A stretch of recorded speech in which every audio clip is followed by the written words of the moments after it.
Anthikad ഗ്രാമപഞ്ചായത്തും Ayushman Bharat Ayush health and വെൽനസ്സുമായി ചേർന്ന് Anthikad homeo ഡിസ്പെൻസറിക്ക് വേണ്ടി നിർമ്മിച്ച യോഗ ഹാൾ ജില്ലാ പഞ്ചായത്ത് അംഗം വി എൻ സുർജിത്ത് ഉദ്ഘാടനം ചെയ്തു.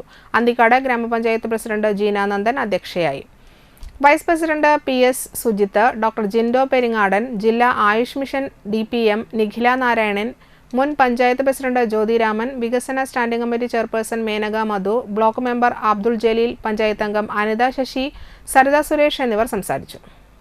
തൃശ്ശൂർ ജില്ലാ പഞ്ചായത്തിൻ്റെ പ്രത്യേക സ്കീമിലാണ് എല്ലാ സംസ്ഥാനത്ത് തന്നെ ഒരു മുൻകരുതൽ എന്ന രീതിയിൽ ഈ ഗുളികകൾ ഡെയിലി ഭക്ഷണത്തിന് മുന്നേ തന്നെ കഴിക്കണം എന്ന് പറഞ്ഞിട്ടുണ്ട്.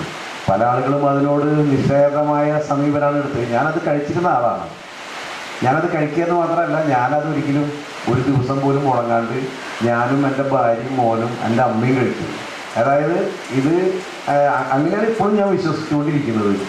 അന്നത് കൃത്യമായിട്ട് കഴിച്ചതിൻ്റെ ഭാഗമായിട്ട് മുടക്ക് കൂടാണ്ട് കഴിച്ചതിൻ്റെ ഭാഗമായിട്ടായിരിക്കാം എനിക്കത് വന്നില്ല. കാരണം എനിക്കങ്ങനെ വന്നിരുന്നുവെങ്കിൽ ഞാൻ ഈ തെരഞ്ഞെടുപ്പ് സമയത്ത് കൗണ്ടിങ്ങിന് പോകുമ്പോൾ ടെസ്റ്റ് ചെയ്ത് അത് റിസൾട്ട് ഉണ്ടെങ്കിൽ മാത്രമേ കൗണ്ടിങ്ങിന് അങ്ങോട്ട് കയറ്റുള്ളൂ. ഞാൻ ടെസ്റ്റ് നടത്തി റിസൾട്ട് ആയിട്ടാണ് ഞാൻ അങ്ങോട്ട് കൗണ്ടിങ്ങിന് പോയത്.